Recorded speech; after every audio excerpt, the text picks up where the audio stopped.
Yuhu! Yo, what's up guys, and welcome back to the Hindotek YouTube channel. Sama gue Alvin, dan di sedangan gue sekarang udah ada smartphone terbarunya Samsung yang baru aja dirilis nih di event Samsung Galaxy Unpacked Indonesia, dan juga global baru dirilis ya. Dan ada banyak device yang dirilis, makanya di video kali ini gue pengen share impressionnya kayak gimana ya. Ada apa aja, jadi langsung aja tanpa basa-basi lagi kita mulai videonya. Let's go!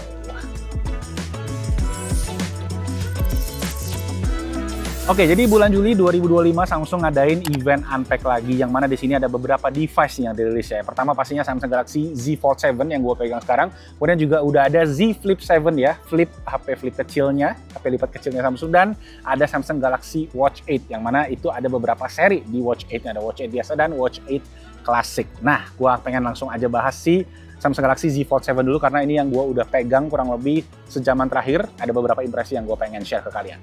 Pertama pastinya dari segi desain dulu. Yes, desainnya sekarang akhirnya ya Samsung ngedengerin masukan dari kalian para konsumen dan juga para fansnya Samsung ya, dengan ya desain yang lebih tipis dan bagian layar depan yang lebih lebar juga nih ya. Jadi bener-bener udah mirip, bisa dibilang kayak penggunaan HP pada umumnya ya, lebih lebar, dan ya desainnya sih memang masih kurang lebih mirip kayak sebelumnya dengan finish mengkotaknya ya. Cuma memang tadi ya ketipisannya sih yang menurut gua signifikan banget. Nah, di Z Fold 6 itu ketebalannya di 12,1 mm, sekarang di Z Fold 7 turun jadi 8,9 mm ketika terlipat. Yang mana kalau dibuka ini juga jadi 4,2 mm aja nih per slice-nya ini ya. Jadi ini lebih tipis lagi dibandingkan sama S-series Samsung yang tertipis, yaitu S25 Edge yang pernah kita coba kemarin, itu S25 di 5,8 mm. Jadi emang beneran tipis banget dan berasa banget pas dipegang, feeling genggamannya jadi beda total gitu. Menurut gua emang unik ya. Dan satu yang gue notice memang ada dari segi hinge nih, yang mana Samsung memang infonya dia menggunakan hinge yang baru di sini dengan teknologi yang lebih solid juga. Cuma gue ngerasa karena dia tipis banget, ada beberapa angle dia jadinya kayak agak lebih resisten gitu ya. Kayak di bawah 90 derajat tuh dia suka jadi balik lagi kalau kita pegang nih. Yang mana memang ini nunjukin kalau memang hinge yang dipakai itu hinge yang solid sih ya, bukan kayak kalau di brand lain yang gue coba memang kayak Oppo ataupun Vivo, dia itu hinge-nya nggak terlalu kuat. Jadi kalau kalian udah ngebuka, dia langsung ngebuka kenceng, atau dia kalau dia mau nutup, dia kemungkinan nutupnya juga jadi lebih kenceng. Kalau ini Samsung masih bisa nahan, walaupun jadi ada resisten gitu dibandingin sama kayak Z Fold 6. Dari segi bobot juga ini menurun jauh ya. Kalau kita runut banget ke Fold pertama yang mana gue juga pernah review di YouTube channel Hindotek, itu tuh di 276 gram. Nah di Z Fold 7 sekarang jadi 239 gram aja. Bener-bener ringan, bener-bener lebih tipis, dan walaupun lebih ringan dan lebih tipis, dia itu lebih gede. Ya pastinya di bagian layar ya, layar depan, layar dalam jadi lebih gede, terutama di bagian dalam yang sekarang itu kelebarannya ini menyentuh 8 inci ukuran, jadi udah naik lumayan jauh dari sebelumnya. Sedangkan layar depannya tadi masih di teritori 6 incian, tapi tadi gue bilang ya karena dia jadi lebih lebar, jadinya pasti lebih enak ya buat dipakai buat ngetik-ngetik, itu jadi pasti lebih jarang typo. Cuman nanti gue akan tes lebih lanjut.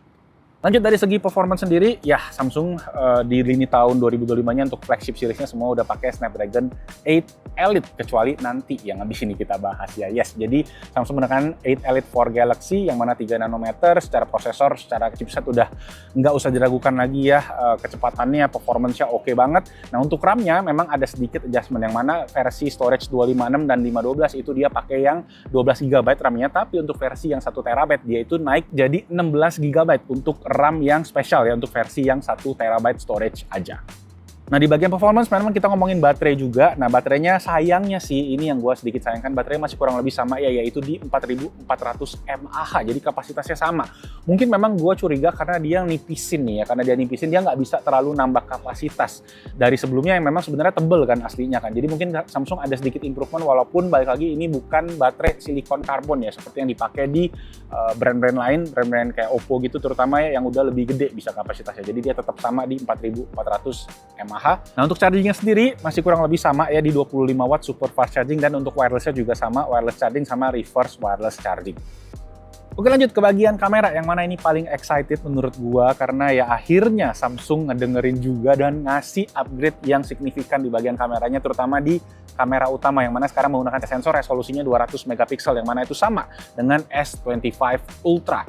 Jadi dari segi kamera utama harusnya bisa menghasilkan jepretan yang sama bagusnya. Cuma lagi nih ya, kemarin gue sempat bahas di review long termnya Z Fold 6, kalau kamera telefotonya nih yang harusnya juga dapat upgrade, tapi sayangnya masih belum dapat upgrade. Gue nggak tahu tahu sensornya sama atau enggak, nanti gue akan coba compare dengan Z Fold 6, tapi dia masih menggunakan telefoto 3x 10 megapiksel dan ultrawide-nya masih sama juga 12 megapiksel. Nah, memang upgrade-nya sendiri ada di Pro Visual Engine yang baru ya, yang mana tadi pasti bisa kasih warna yang lebih oke, lebih natural, dan mungkin hasil foto yang lebih tajam juga. Dan ngomongin kamera, memang kita nggak lupa ngomongin kamera di bagian main display atau layar dalamnya, yang mana sekarang udah nggak ada lagi under display kameranya. Yes, jadi sekarang kameranya udah standar, balik lagi ke sensor 10 megapiksel yang katanya sama dengan kamera depannya, kamera depan selfie-nya yang mana juga 10 megapiksel. Jadi harusnya secara kualitas lebih oke, walau memang kita kehilangan fitur tadi ya, kamera di bawah displaynya yang bisa menyatu gitu kesannya layar dalamnya Samsung Galaxy dari yang Z Fold 6 sebelumnya.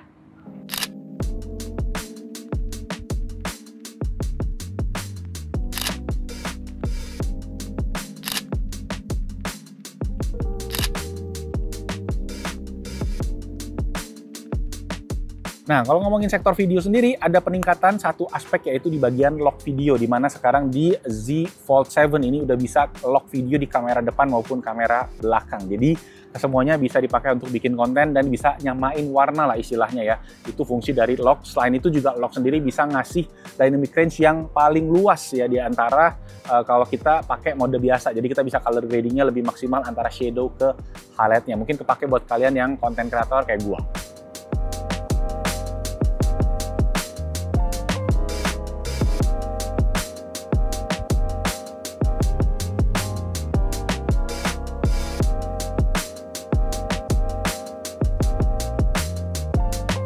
Oke, kita sekarang ngomongin ke bagian software sendiri, yang mana Samsung Galaxy Z Fold 7 ini merupakan salah satu yang pertama dia mendapatkan One UI 8, yes, One UI 8, bukan One UI 7 ya. One UI 7 padahal baru dirilis kan di awal tahun dengan S25 series, tapi akhirnya di-upgrade lagi di Z Fold 7 ini. Yang mana One UI 8 itu berbasis dari Android 16 yang baru aja dirilis sama Google tuh bulan Juni kemarin. Jadi termasuk cepet banget upgrade-nya. Dan kalau gua tanya sendiri ke tim Samsung sendiri, dia bilang kalau One UI 8 ini memang fokusnya itu lebih untuk ke HP lipat, ke foldables-nya ya, kayak Z Fold sama Z Flip, nggak buat si S-Series atau HP-HP candy bar Samsung yang lain. Jadi mungkin ke depan apakah yang versi One UI ganjil untuk HP yang candy bar dan versi One UI genap untuk HP lipat, kita tunggu aja nanti.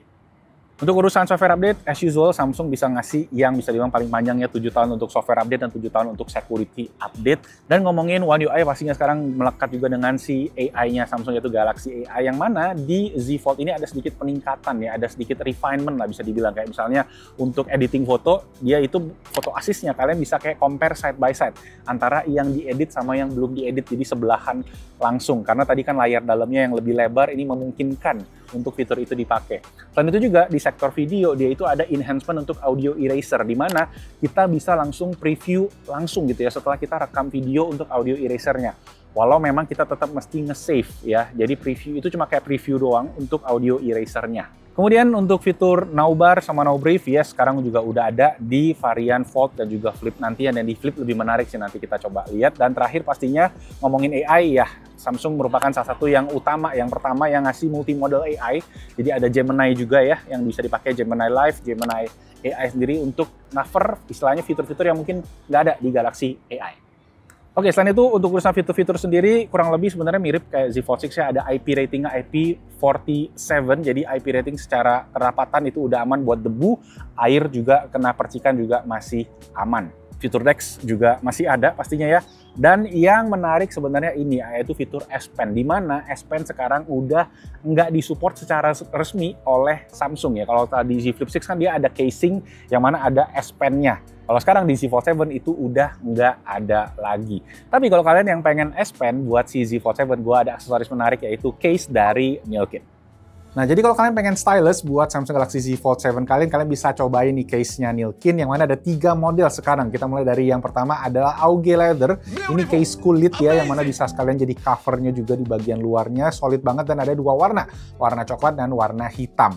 Kedua ada Chin Pro Leather Case, ini juga case kulit dengan pelindung di bagian kamera plus dapat stylusnya juga. Nah, ini kurang lebih mirip ya, jadi sama cover di bagian depannya juga. Jadi cocoknya buat ditaruhin kartu gitu-gitu juga bisa. Satu lagi, Super Frosted Shield, ini yang ciri khasnya Nilkin ya, dengan tekstur grippy banget di bagian belakangnya. Plus ini ada 2 pilihan, satu yang pakai stylus dan satu yang non-stylus.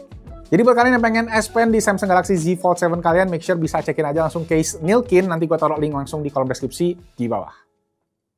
So ya, itu tadi buat si Z Fold 7. Ya, peningkatannya memang lebih ke bagian luar, tapi gue rasa untuk user experience bakalan menarik, terutama di layar depannya yang semakin gede, semakin lebar, terutama layar dalamnya juga semakin gede. Nanti kita lihat untuk review long termnya gimana. Make sure kalian subscribe ke Best Tech buat video reviewnya biar gak ketinggalan. Lanjut ke Z Flip 7. Oke, buat yang suka nanyain soal crease alias belahan layarnya, ya di Z Fold 6 lebih noticeable ya. Di Z Fold 7 sih masih ada sebenarnya kalau dilihat, terutama kalau lagi mati ya. Matiin dulu. Tuh, masih ada sedikit. Tapi memang nggak se-notice yang ada di Z Fold 6. Oke, lanjut ke Z Flip 7, yang mana jujur ini agak challenging untuk kita pegang unitnya karena cuma ada satu guys di event Unpack Indonesia ini. Jadi gue share aja ya. Langsung aja gue bahas dari segi desainnya. Yes, mirip kayak si Z Fold 7, dia jadi lebih tipis dan ada sedikit lebih gede. Terutama kita lihat di bagian layar depannya ya. Yang mana sekarang ukurannya itu naik jadi 4 inci dari sebelumnya cuma 3,4 inci. Jadi layarnya menyeluruh ya di yang namanya ini flex window screen-nya. Selain itu juga dia displaynya di-upgrade jadi full 120 Hz untuk refresh rate-nya, dan bezelnya juga tipis banget di 1,25 mm. Nah, untuk layar flex window-nya ini juga dapat customizable icon widget yang lumayan banyak dan lumayan fresh ya. Jadi buat kalian yang Gen Z nih, terutama yang pengen custom bagian layar depannya, ini bisa jadi customizable feature yang oke banget. Oke, lanjut ke layar dalamnya sendiri ya. Main display-nya sekarang jadi ukurannya 6,9 inci dari sebelumnya 6,7 inci. Dan rasionya nih, yang mana sebelumnya itu 22:9 yang agak ceper, sekarang bisa dibilang lebih lebar sedikit di rasionya 21:9. Dan kalau lebarnya sendiri, kalau kita compare, ini udah mendekati S25 Plus. Jadi udah mendekati rasio layar yang kayak lebih natural gitu ya, terutama untuk kalian yang suka nonton konten-konten Netflix itu yang lebih rasionya lebar, dia jadi 21:9 sekarang.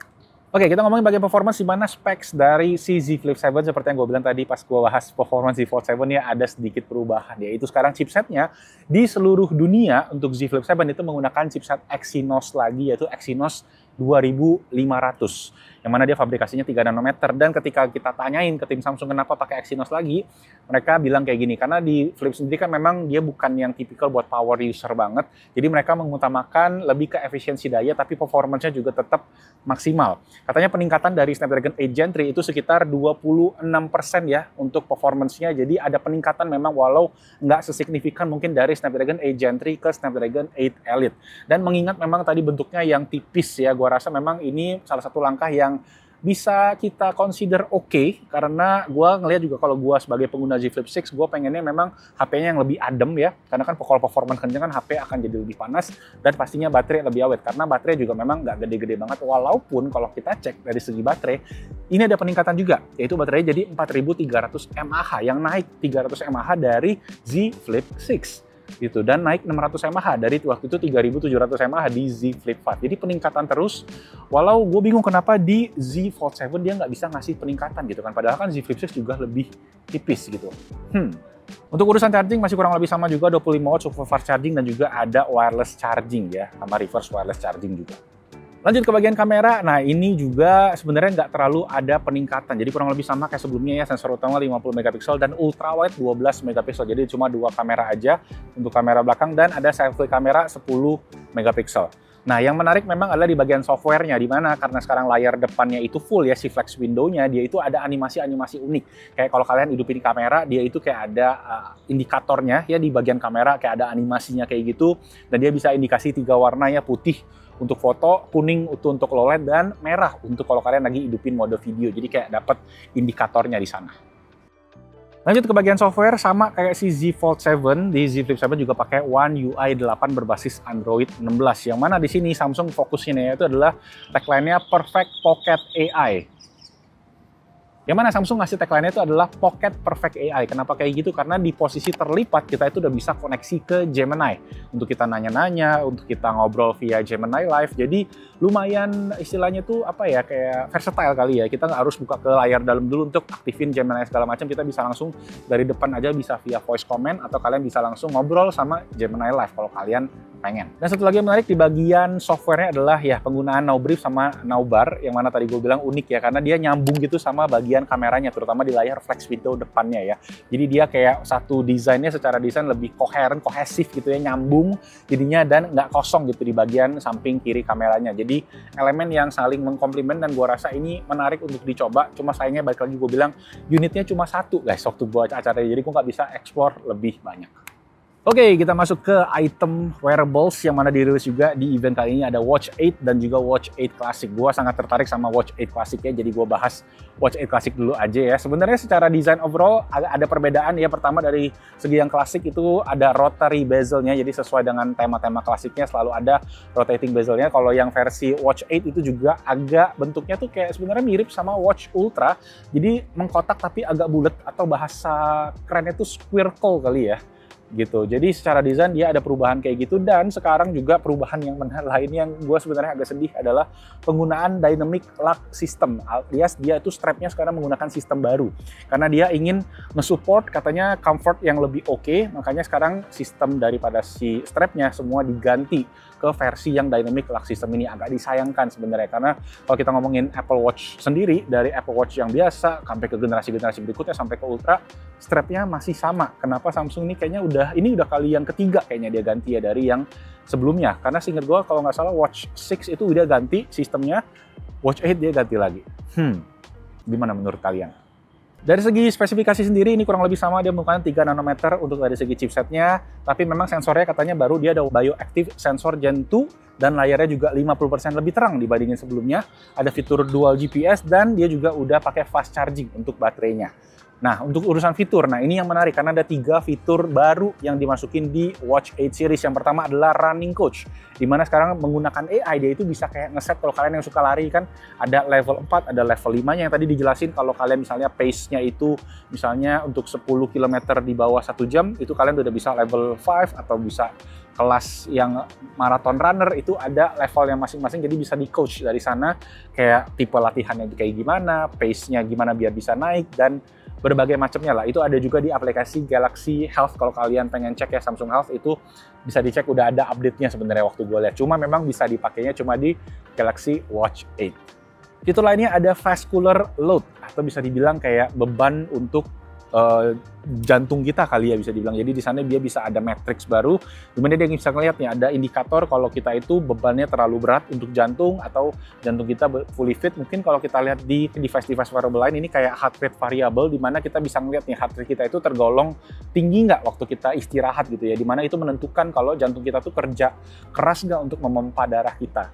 Mungkin kurang lebih translationnya kayak gitu. Cuma ini juga baru di Galaxy Watch 8. Dan yang terakhir namanya adalah Antioxidant Index, di mana di sini kita bisa ngecek yang menggunakan sensor bagian belakang dari si Watch 8 yang kita bisa taruh jari kita di sana, dan dia bisa ngecek kita punya kadar antioksidan di badan itu oke atau enggak. Kita udah makan sayur cukup atau enggak, atau makanan kita seringan Indomie atau seringan ayam geprek, mungkin antioksidannya bakalan kurang gitu angkanya. Ini yang gue coba-coba sih kemarin. Jadi ya kalian bisa nilai aja kurang lebih kayak gimana. Tapi kalau kalian ada yang mungkin ahli kesehatan di sini, kita bisa ngobrolin, diskusi di kolom comment section di bawah.